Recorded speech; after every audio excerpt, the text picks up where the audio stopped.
Technical difficulties because I'm not in my normal location. I was on mute for all that. So, good morning, good afternoon, good evening, wherever you may be in the world. Welcome to the chaos that is cyber security and Criticality Live, where cyber's unfiltered. Coming to you live from the beautiful Intercontinental here in New Orleans. It's a beautiful sunny day here. It's the day after B-Sides NOLA. Had a great event here with a ton of awesome cybersecurity professionals. Amazing time. Encourage all of you guys to hang out at your local cybersecurity conferences, support your B-Sides that are local to you. They're huge. They make great impact. Happy to have them here and happy to have been invited to attend. Again, welcome to Criticality Live, show presented by our partners at Secure Nation. Show where we cut through the noise, challenge assumptions, and talk honestly about the state of cybersecurity and where we are, cyber unfiltered. So, enough about where we are. Unfortunately, my partner in crime, Kayla, is in the air over the United States somewhere. Not really sure. She's always on the move. So let's get into it and introduce our guest. What caught my attention about our guest Joseph is his focused attention on getting ahead of attacks. In his public writing, he talks about use of DNS and adversary infrastructure, attacking to identity threats, and while attackers are still building the machine, not after the campaign has started and is already burning through your victim's environment. And that's kind of different conversation than what we normally have, which is how fast do we respond? It's the conversation of how early could we have known? So today we're going to get into threat intel, DNS, early detection, lateral movement, and security research, and the uncomfortable gap between alerts companies collect and the threats they actually understand. So with that, welcome to the show, Joseph Hall. How's it going? Hey, buddy. Long time no see. There we go. We got full audio. I know it's the studio's got better sound, but the ocean side in by the beach was much nicer location there. I mean, I was not complaining about broadcasting from Half Moon Bay. Just saying. Yeah, John and I were downstairs. We're like, where is he? Where? Oh, he's upstairs. I didn't even know he's in the house. Yeah, it was a good time, man. It was great seeing everyone there, and that was the way to do RSA. Yeah. Yeah, absolutely. For those that didn't know, one of our good friends, a good friend of the show, John Davis. Mr. John Davis, not just John Davis, Mr. John Davis, rented a beach house at the RSA, and Joe and I and my wife all stayed at the beach house through RSA, and it was a great time. Yeah, very cool digs. So, Joe, we obviously got to hang out, got to know each other a little bit, but for the audience here, let's kind of start. How did you get here, and why did you become the wild, crazy man of cybersecurity that you are? What brought you into tech and cybersecurity? Was it someone like me who I was doing, potentially naughty things as a teenager with computers because it was interesting in how do I break the thing, or was it purely accidental? Probably a little both. I introduced myself to my teams as this is purely an accident that I have just somehow survived over and over and over again. And, disasters come and it's kind of how you deal with them, is how you succeed. So I grew up military intelligence. So my dad was SIGINT and, it was in the Air Force. And I learned after his passing recently, he served in branches I didn't even know he was in. He had a very long career, and I was fortunately exposed to just so many world-class individuals and operators that, I was such an ADHD wild kid, and yeah, I got in a lot of trouble. But I wanted to have a good time. Like, school was, I was going through grade school until I got to college. I mean, college, I was amazing grades, but like grade school and stuff, the pace wasn't fast enough for me, and I get bored, and my mind and I'd be, building or doing something crazy and just having a good time. But I got exposed to really, really world-class individuals and learned a lot, and it really, I was on computers at a really young age, with green screens, and everything was text-based and, Unix and Linux systems. And I got my start in IT at Caldera, at Caldera SCO, an old Unix company. The older heads will know what it is, but I got desktop support job at 15 there, and I've always been interested in IT and how things work, and specifically in network security. It As I grew and got my hands wet and figured out what I liked. I looked at universities and community colleges and stuff like that. It seemed like the community college route for me, just being that I jump in and just get something done. I grew up around the operators, and I wouldn't want to just sit and theorize for things for hours. I wanted to go and do something quick. And going to community college, I had learned during high school, I could essentially get the state to pay for my college. So you get severely discounted rates. And then, so I was paying for credits for all these tech classes, and, all my other friends were going to skate and, go and hang out and go to the movies and stuff. And some spare time I got, I would jump into, taking an A+ cert class or Cisco certification classes, or, reading in tech books and, learning how to take things apart and put them together. At those schools, they were the people that were working in the industry. When I evaluated university tech classes, a lot of them were, and not to brag on universities, you all do great work, but everyone in the classroom, they were students. And when I went to community colleges, these were guys that worked all the tech companies I wanted to be at. They were the old telco guys, especially. I mean, I was a freaker, man. I loved phone systems and finding ways to make a free phone call to countries. I got in trouble once when I was a little kid because I had my little whistle and ended up making prank calls to China, asking them what direction the toilet flushed. And when you do that on a military base, you get some attention. So you gotta be careful. Occasionally yeah. You get some. The little kid, he took my whistle. So yeah. But yeah, I don't know. I grew up, man, curious, like endlessly, and I still am. And I worked originally in, Linux startup, and then I moved on to network security companies. I was at SonicWall for years. I was at Solera, ended up at Sophos, Fortinet, Nile, Infoblox. That's where I was just recently. Now I'm fun employed at the moment, but yeah, especially working there with Dr. Renee Burton and Dave Mitchell. Dave, he really lit a fire under me with DNS hunting and learning how to enumerate attack surfaces of your adversaries and people that are coming after you. These large scale attacks, especially when you're defending a company. I've worked for network security companies. So like a lot of people will be like, they'll talk smack and they'll be like, your main adversary is not always going to be a nation state and this and that. Well, when you work for a network security company, it absolutely is. And they're going to come after you, and, you got to hunt them. So it's constant chasing that. And with DNS, you can enumerate their attack surface before they hit you, and you can prepare. And, it was like when we saw Russia invade Ukraine, we knew it was going to happen. We saw them building their defenses, their offenses, their attack, but moving all the armor and iron to the border.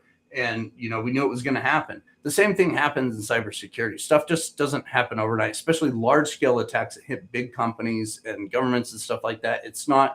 They don't just turn on Claude and say, hey, go steal me this money, and it all magically happens in seconds.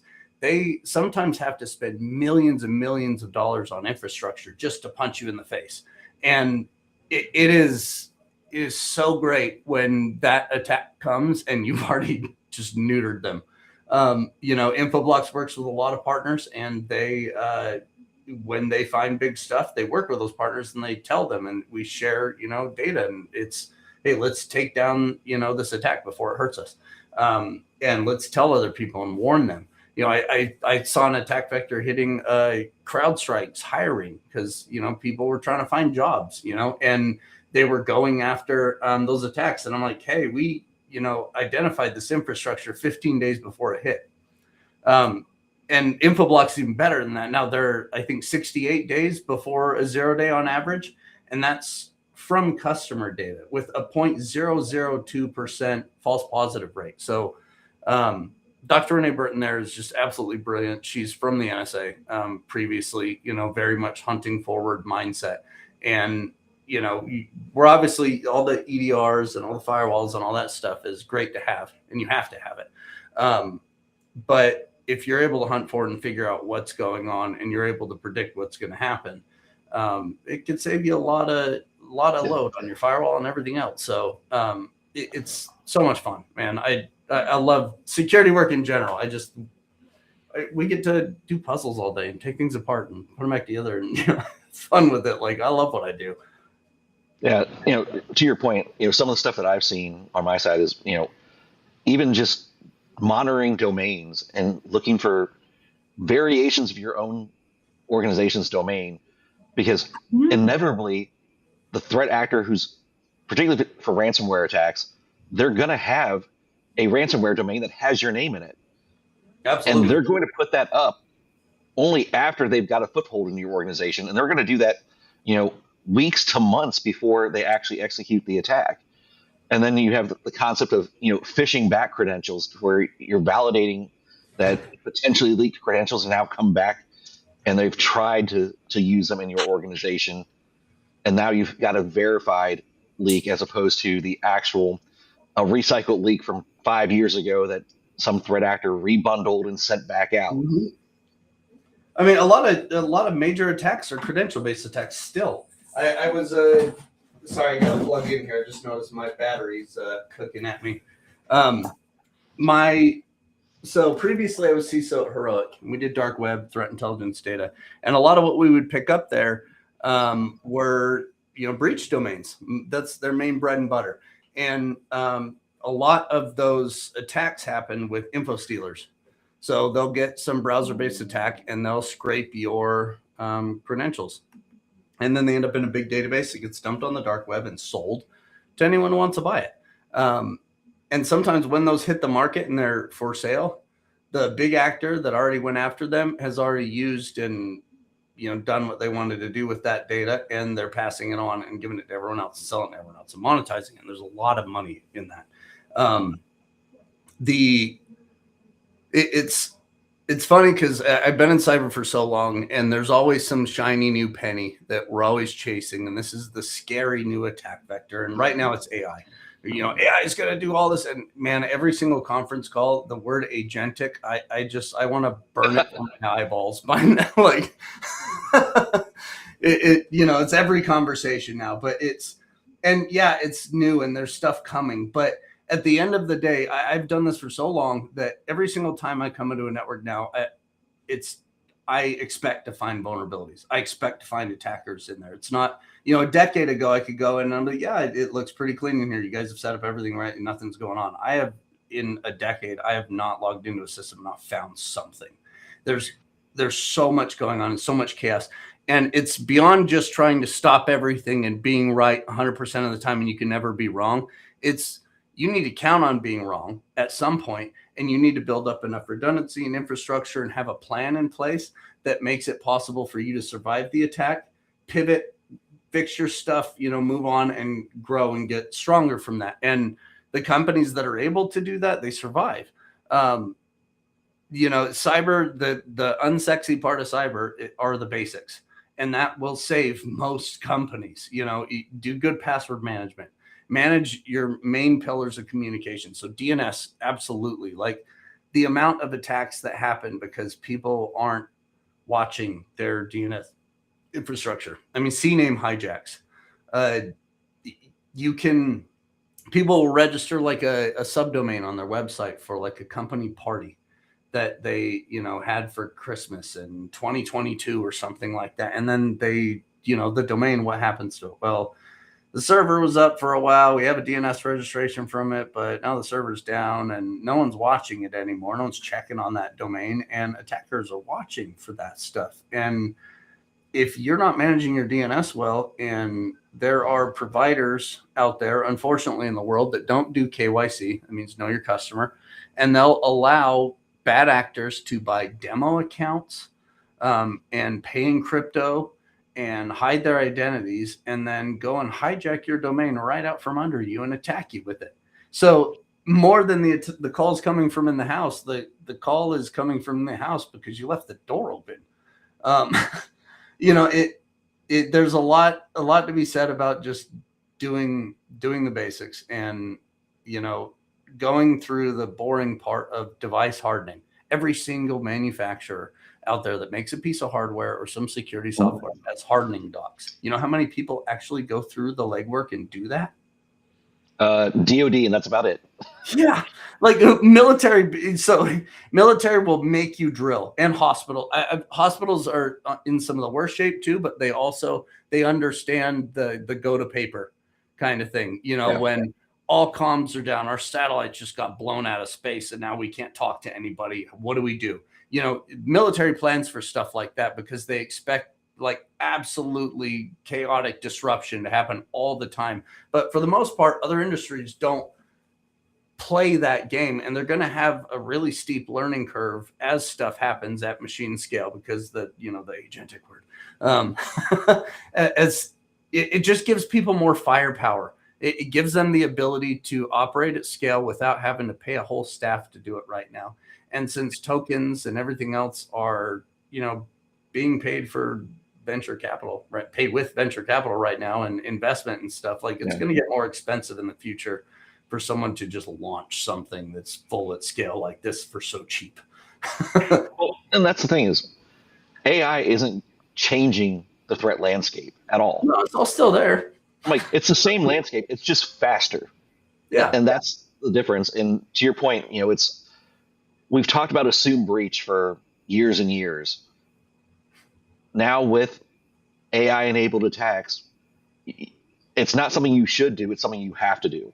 You have to assume that you are either breach or breachable, one or the other, and that you have to have that redundant system and the resiliency to come back up or know how to operate your business with pieces and parts down and know what the impact of that is. A lot of organizations don't even quantify if my web server goes down, what does that mean for my business? If email goes down, what does that mean for my business? For a lot of them, it's if my manufacturing piece of equipment goes down, I know I'm losing, $1 million a day. Yeah. But what about your finance system? What does that do? Your business needs playbooks, not just your SOAR system.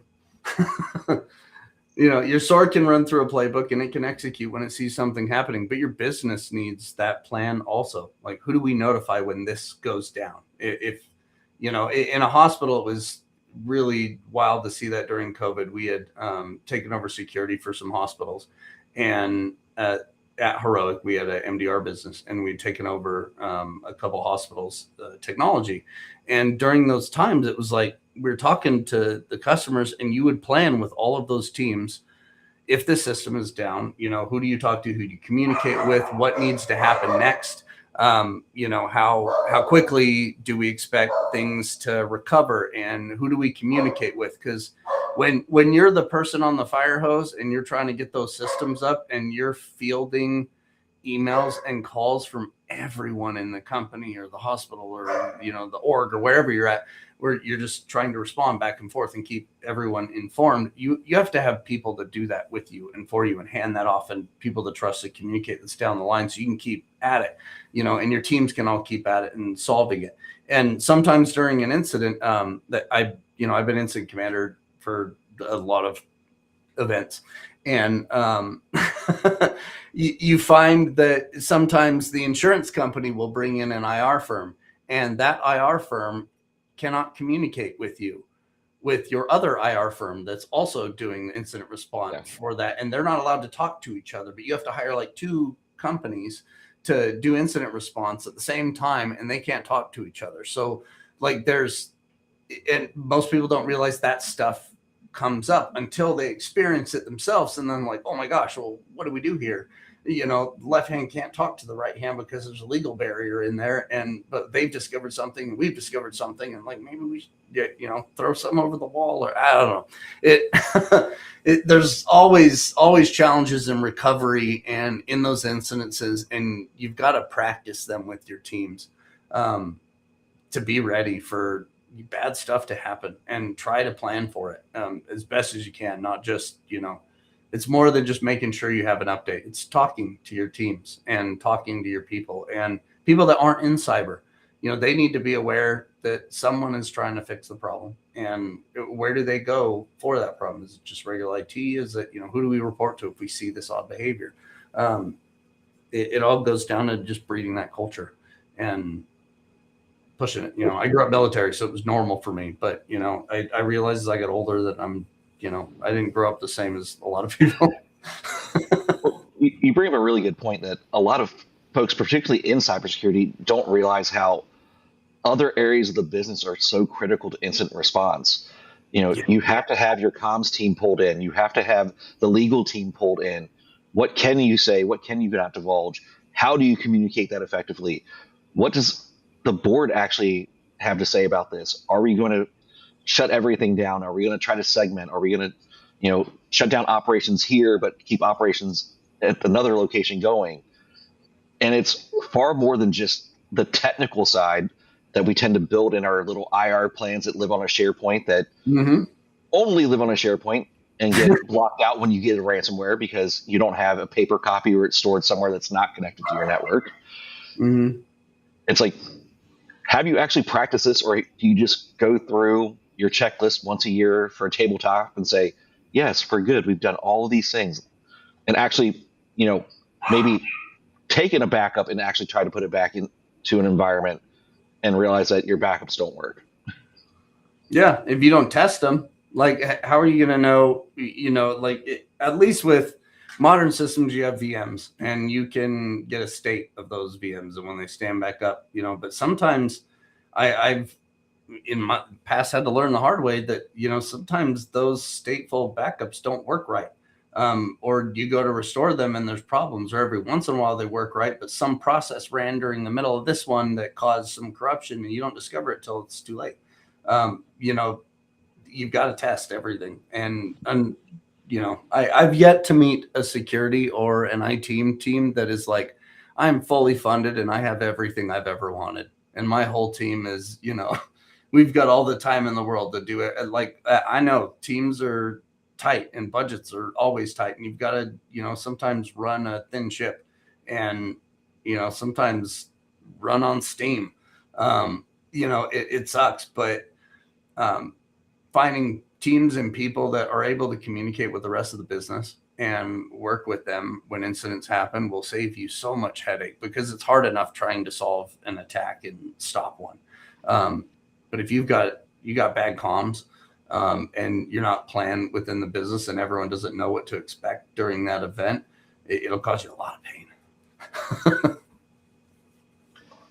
So I'm interested because you went from being a practitioner to a CISO and then back into some really more deep dive, crazy technical roles. How did that work for you with the way you communicate risk? As a practitioner, you probably communicate risk one way, a CISO a different way.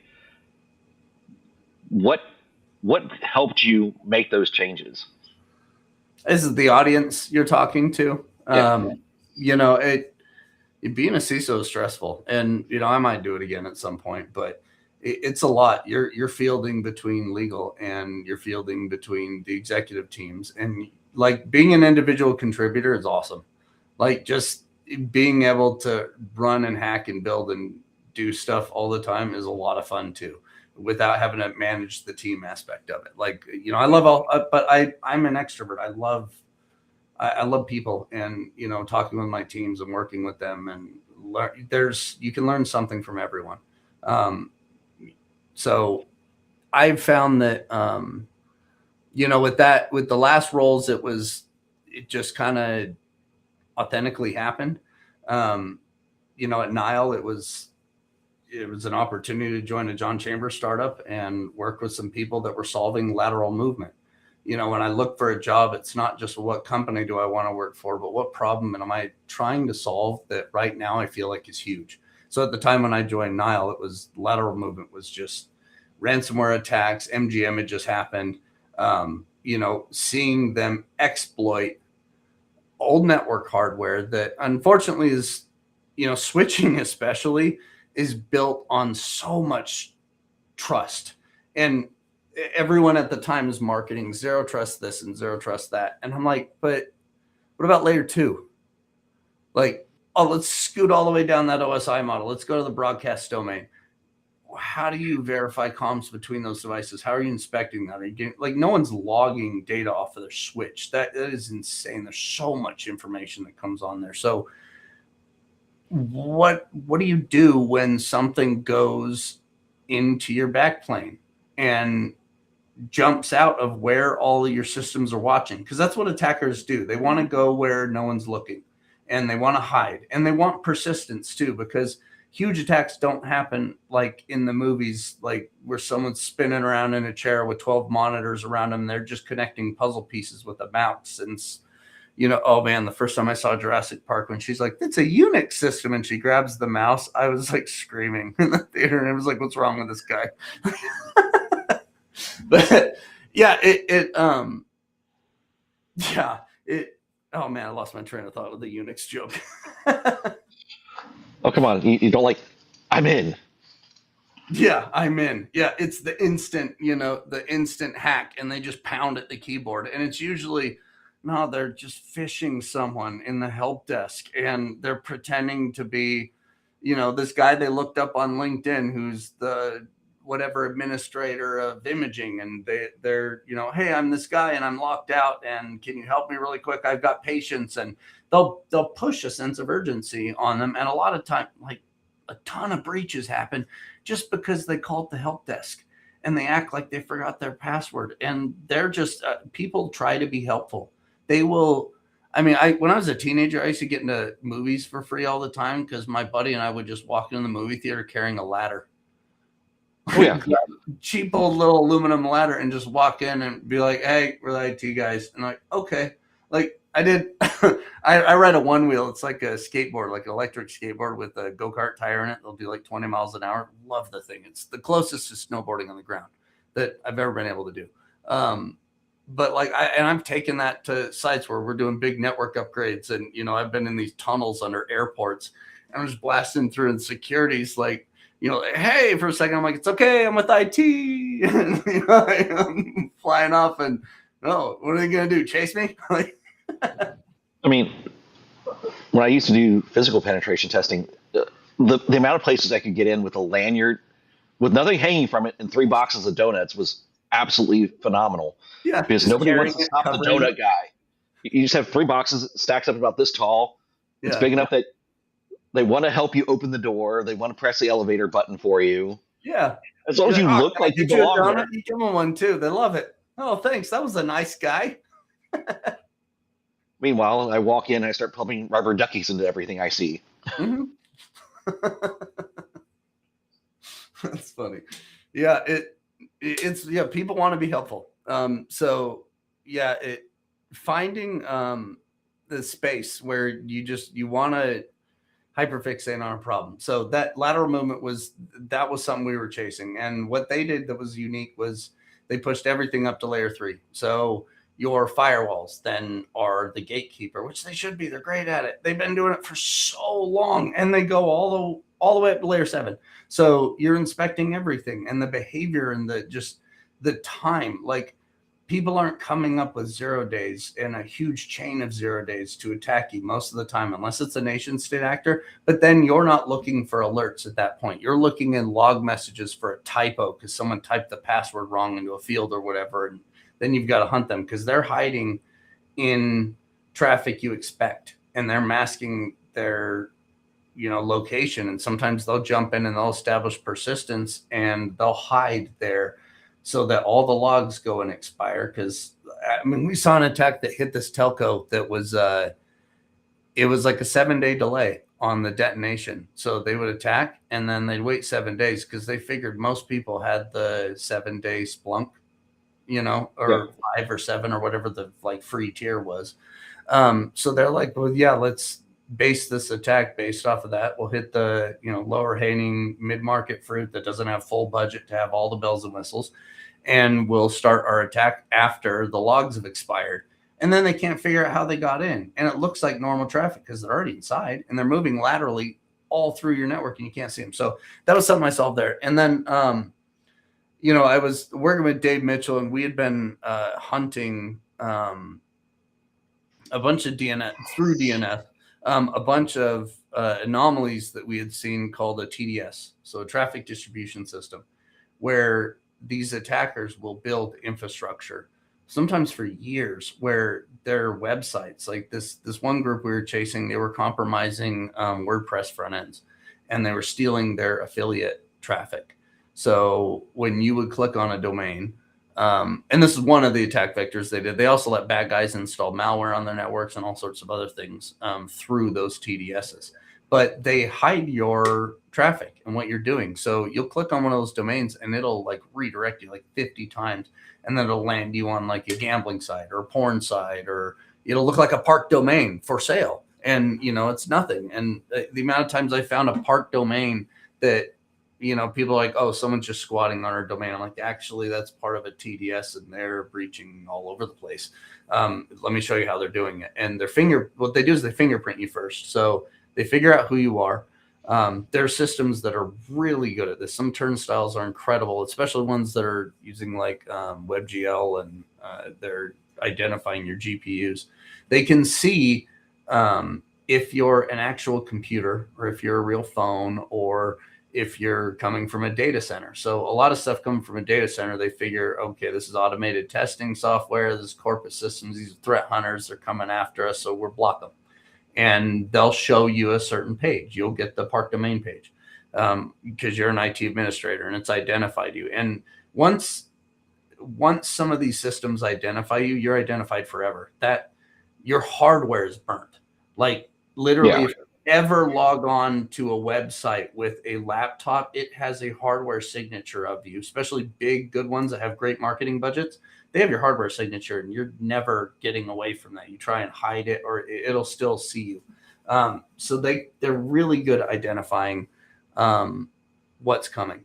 And then they serve you those pages based on who you are. And sometimes they're like, oh, this is someone who really likes gambling. We can get them with this. Or this person is older and they don't have antivirus running on their computer. So let's try and sell them a subscription. And so they pay $50 for the antivirus subscription. Sometimes it's real, sometimes it's not. One of them was running an app store app that was like supposedly ad blocking and bot protection.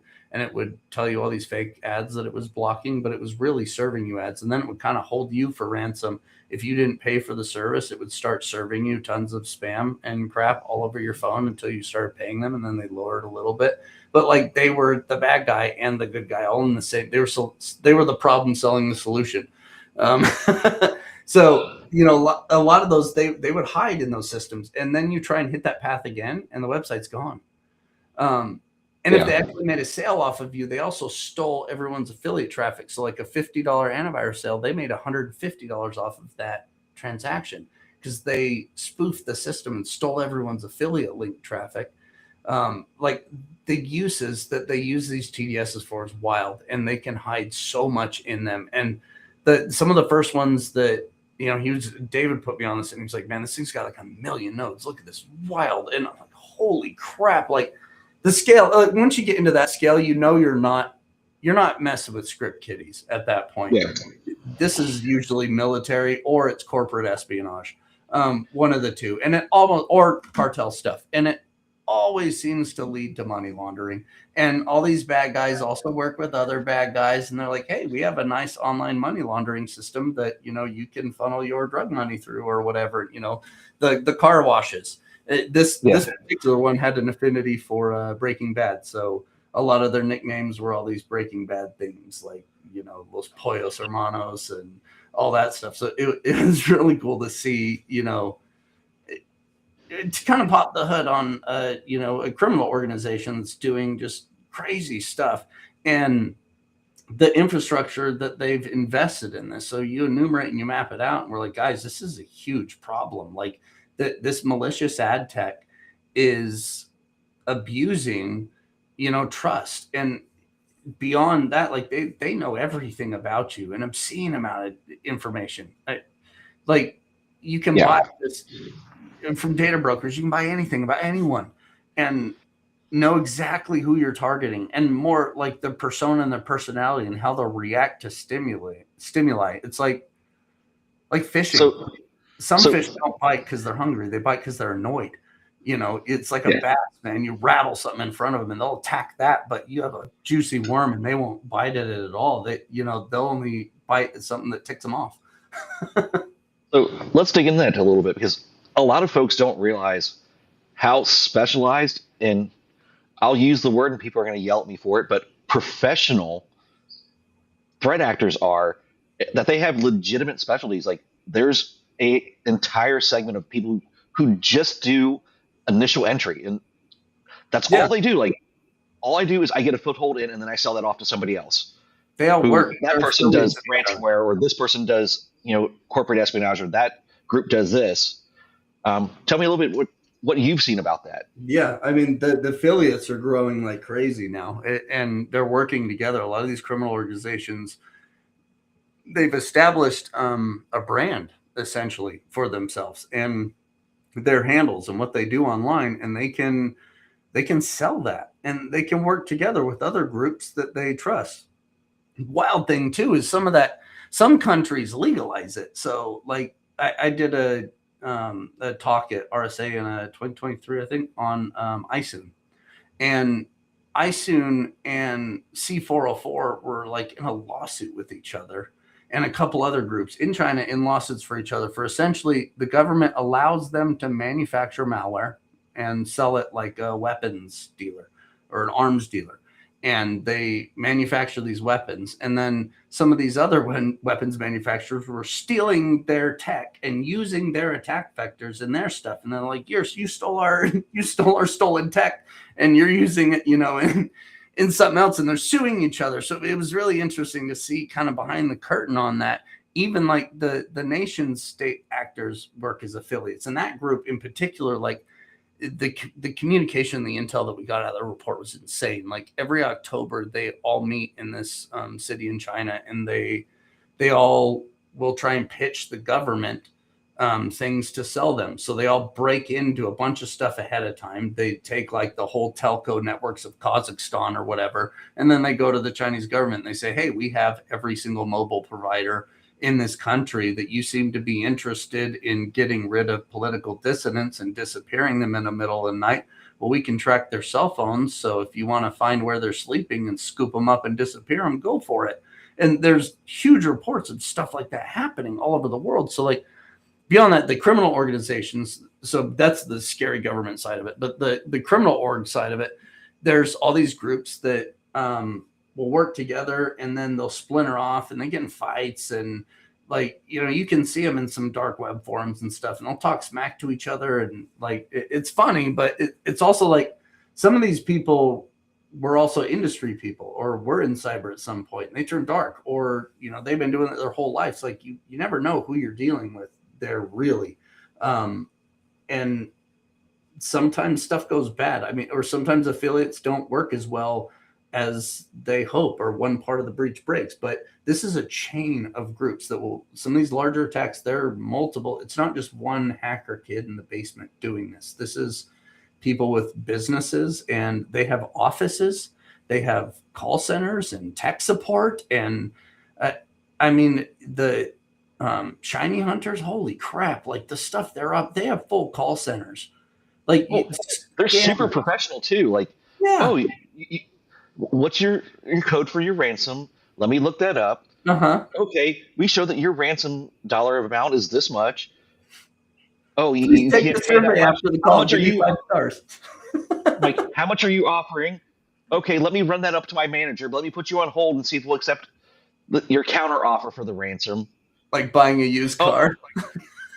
it's like, oh, well, we have documents that show that your cybersecurity insurance is this much, so we're going to have at least that much for us to give you back your thing. Oh yeah, Like, they'll pull full intel on you, and they'll know exactly like the number. Oh man, they know the cards you're holding, yeah, like how much you can pay and how much your insurance will pay, and they'll make sure it's like their fault too. So they make sure they get paid for it, not that it's something that was negligent on your part where the insurance isn't going to pay out. They want to make sure they get their money too, so they're going to hit you where they can get money out of it. Like, and to your point, no don't idea. just Man, know, chaos. they don't just know the cards that you're holding. They know the next 52 cards in the stack. Yeah. They know, okay, we did this. Here's exactly how they're going to respond. Here's what's going to happen. Here's what the insurance is going to do. It's a full ecosystem of that. Dumpster Yep. fire. Yeah. It's truly wild when you kind of look at those things and kind of peel back the layers and go, oh, wow, like this is a true economic system of organizations where it's no different than we'll call the, regular business cybersecurity industry, where you have specialists who do these things and these things.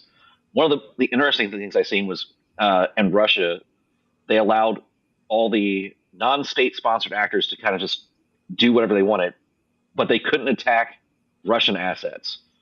Mm-hmm. So one of the legitimate things you could do to prevent yourself from being got by their systems was install a Cyrillic alphabet on your computer, because that was the check that their code looked for: is does it have this alphabet? Is it Cyrillic keyboard?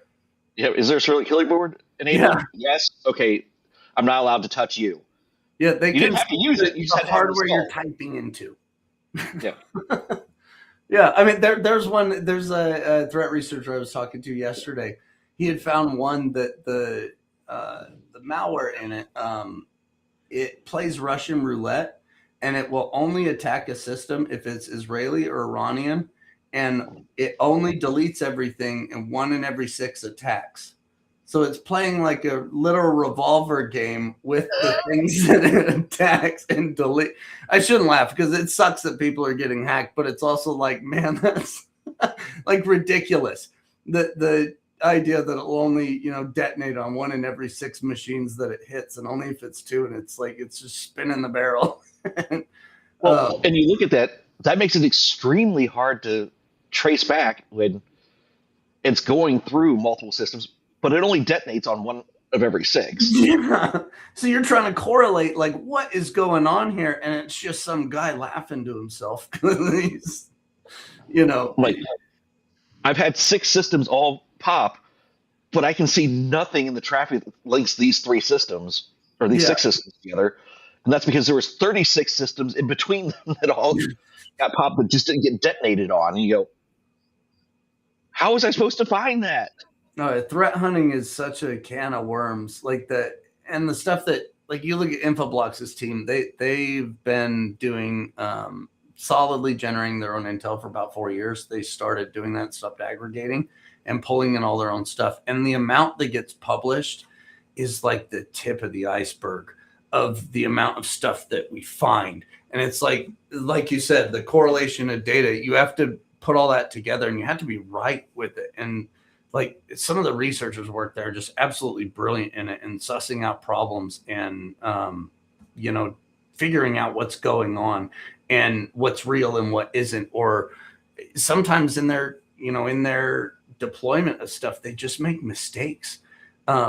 You'll find they were great. They bought all these domains, but this one domain this guy bought in 2012, he accidentally registered to his real name, and then we nailed it. Like the ISIN guys, I found a picture of like one of the guys, no one had found a picture of him. And I dug into a blog he had written in the early 2000s. And I looked up the most common images on the website because I figured it's like a forum comment site that he had built, like a notebook journal forum kind of thing. Yeah. And the most common image I figured on that would probably be his profile picture because he started it. So he's going to be, commenting the most on it. So his profile picture is going to show up everywhere. So I'm looking in the image database for the images, and he had changed, like the first week he got it, he took a picture with his new laptop from his new IT job that he had gotten and took a selfie like, hey, I've got a webcam on my laptop. Isn't this cool? And, he deleted it after, but like that picture, I found this guy was Green Army. Like he's an intelligence officer. Like they're not easy to find data on some of these folks. But like that image I had found just, digging through old stuff. The internet is forever. Anything you put on there, someone has recorded it. And also, when you're doing threat intel and hunting and you find something, take your own screenshots and document that, and don't rely on, like, the Wayback Machine is amazing. But they will take stuff down if they get legal notices and threats. Yeah. The amount, I mean, could you imagine the amount of lawsuits they would have to fight just constantly because people don't want their stuff on there? And, hey, take this down. Like, all right. Like, if you're doing threat intel and research, keep your own records of everything. And there's a couple other sites that do great in backing that stuff up that we would use as well there. But keep your own records, because you're not working with script kiddies here. So, in your opinion, how prevalent is these massive networks compared to the script kiddies that you hear everyone talk about that are, vibe coding a script from whatever tool that they picked up and built their own LMM so it got around the guardrails?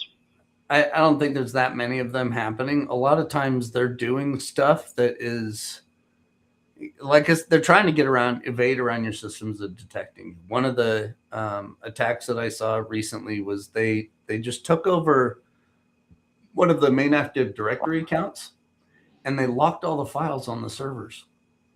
So, like, they were editing the file, they went through and through a script just locked all the files. So, like, you're in SharePoint and you're opening up a Word doc and you lock it so no one else can make changes to it. Yeah. They just did that to everything in the network, and then said, we hacked you and we held you for ransom. And they're like, how did they do this? Our EDR and everything didn't even detect it.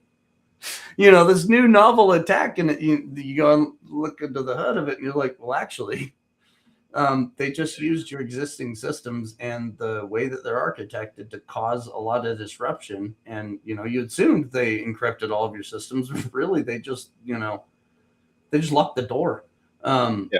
Using everything you already have that should have protected you, because, you didn't think about that one vector or whatever. But I don't think that LLMs are going to be useful in that.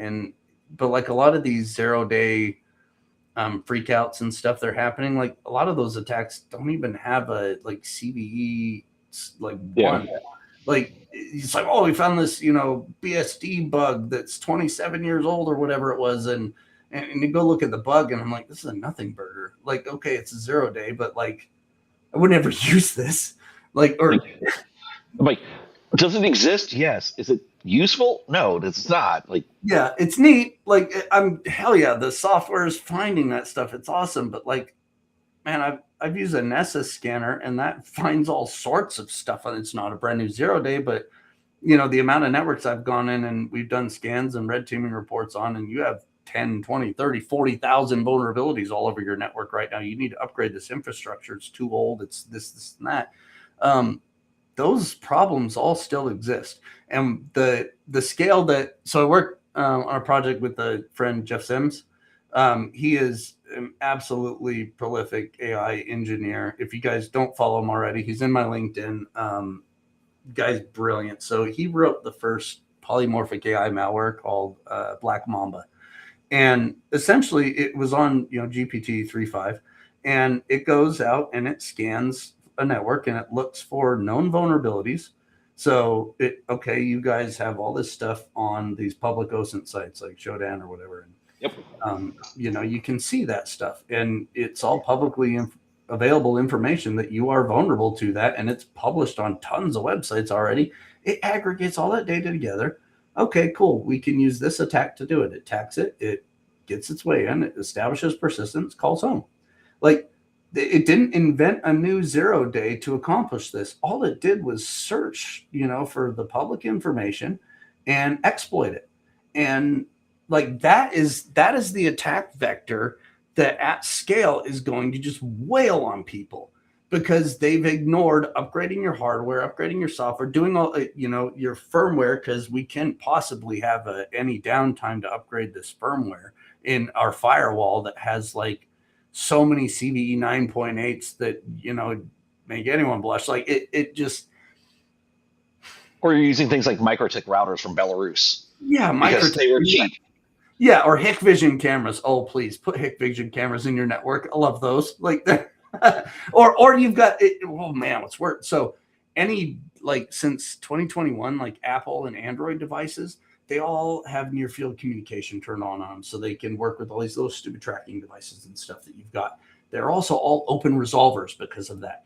So an open DNS resolver you can dig into and start enumerating out their 1918 network, and you can know all of their infrastructure in there because you have this IoT device that's an open resolver that's screaming out to public DNS servers all of your data, and it's just sitting in your corporate network, unencumbered. It's going over port 53 and SSL, and you expect that traffic, right? So, if you're not doing any kind of deep packet inspection or identification of assets that are coming through there, and you're not blocking that stuff from being able to host DNS inside of your network, it's going to, and someone will exploit it, and they'll find people are not doing the legwork on IoT devices. You buy something cheap off Amazon, you're going to get what you pay for.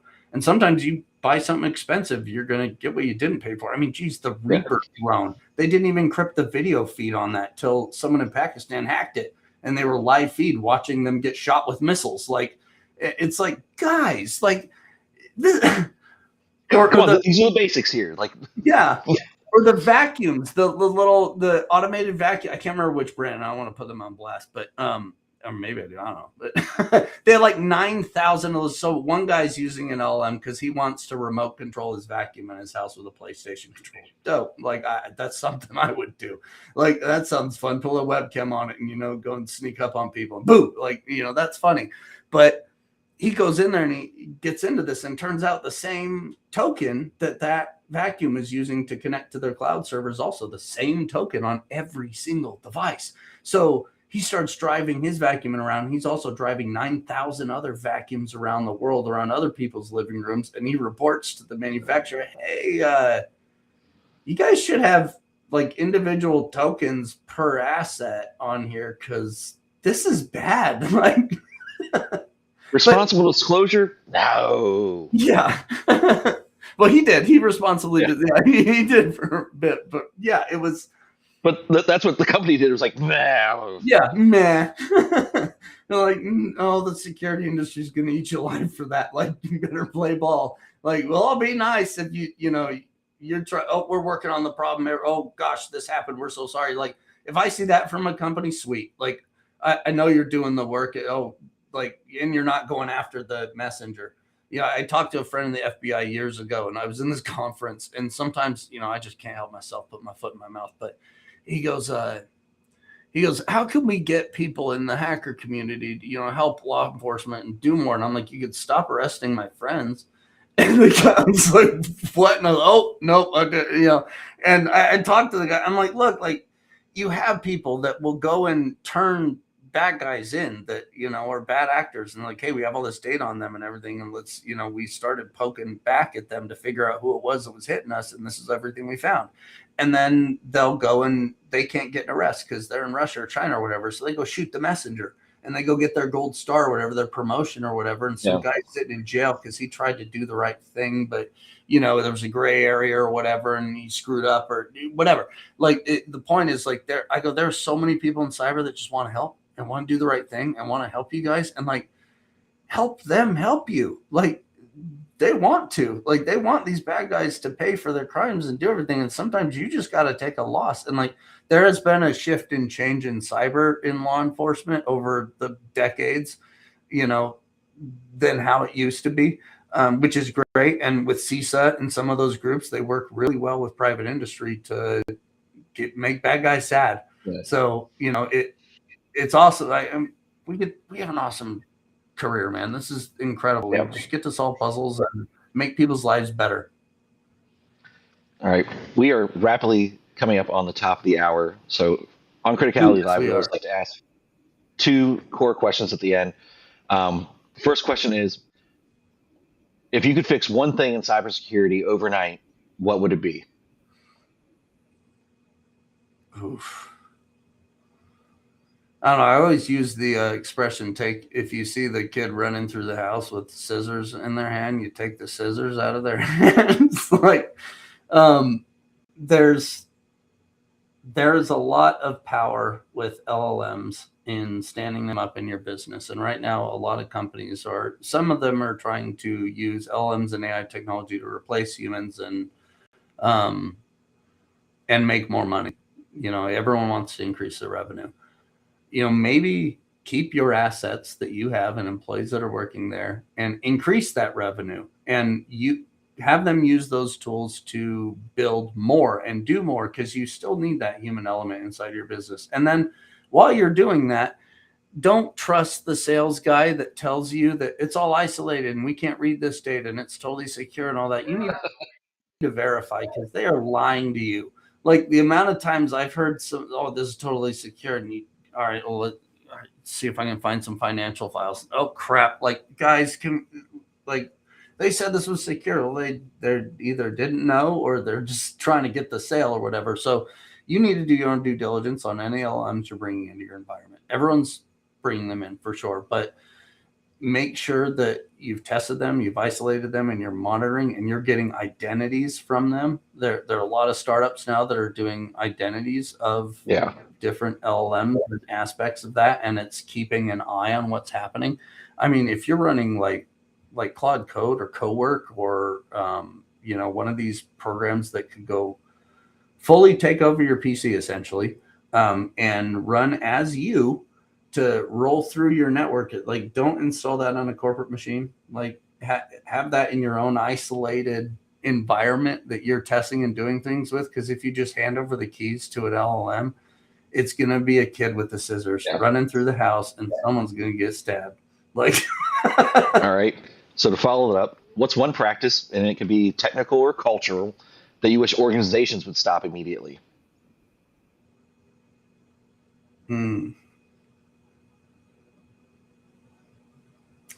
Culturally, I would say companies trying to pretend that everyone's a family. That we're all a family here or whatever. That just screams red flag to me. Like, oh, someone's going to get taken advantage of here or whatever. Yeah, on the nose. This is work, and this is your job, and you're going there to do work and all that. And like, it's okay for that to be work. This is our job. This is what we go and do. And this is a serious business, and we're going to jump in and do it. We're going to stick up for each other and all that. But like the idea that it's also your family, like I like going home to my family and seeing my family and kids and all that. And having a separation of that, I think, is a lot healthier than trying to make every part of your job and everything else your personality. Because if you ever get laid off and your job is your whole life, your identity is going to suffer. Hey, you're back. Yeah, it looks like I disconnected for a minute. Well, yeah, what I was just saying is, if your identity is tied so much to your life and your role, and there's no separation between your family and your work life, you end up suffering. So you get laid off or something like that, and your whole personality is tied to your job, your identity and your family and everything else is going to suffer as a result. So like, good separation between that, and good healthy separation, I think, is awesome culturally for companies to have, and they should embrace more of that. Versus like, this is your whole life in existence because you work here. All right. So you're active all over the space. You're like at every major conference. You're easily identifiable from your Fashion Week outfits. Where can our listeners find you and reach out to you? How can they? I like LinkedIn. That's what I'm on most right now. I used to be big into Facebook, and years ago I got off, but LinkedIn is where I go. I'll probably be at Black Hat DEF CON this summer in Vegas for sure. I'm in Arizona, so I try and really support local community events in here. Cactus Con is January, February. Love it. Like that one, man, if you want to go, like Cactus Con and GurCon might be some of my favorite conferences. GurCon's up in Grand Rapids, Michigan. There's a lot of like blue collar cyber folks there, kind of, and the operators, and there's not as many of like the sales. And not that I don't love VC people and sales people and all that, y'all are great. You keep the wheels turning, but like, sometimes you want to go to a conference and just hang out with some of your buddies. And, we joked about DEF CON and the 30-year DEF CON. It was like everyone was coming back from COVID, and we were like hacker summer camp. And, everyone was Yeah. just coming to Vegas to, get together with your nerd friends. And it was a lot of fun to do that, because you get to have a little bit more real conversations and with the people that are doing the work, versus doing the elevator pitch every 5-10 minutes with everyone that you run into. You can have a little bit more serious, fun conversation and get into the weeds of it, So I love that. That's where I'll be. All right. Well, thank you so much, Joe, for coming on the show. That's a wrap for Criticality Live today. If you had a great time, give us a like, give us a follow. Thank you all for hanging out with us today. Truly appreciate it. We have a growing community here. We don't like buzzwords. We like real conversations, and I think we had a great one today. If you like today's episode, follow us on LinkedIn, follow us on YouTube, Spotify, all the places. We have an on-demand channel afterwards on YouTube, so if you missed part of it, check it out there. And of course, big shout out to our partners and sponsor, Secure Nation, for powering the conversation. They're helping organizations defend smarter, respond faster, and make cybersecurity something that actually works. So go check them out. This has been Criticality Live, where we cut through the noise and get to what really matters. Thanks, everyone. Thanks, guys.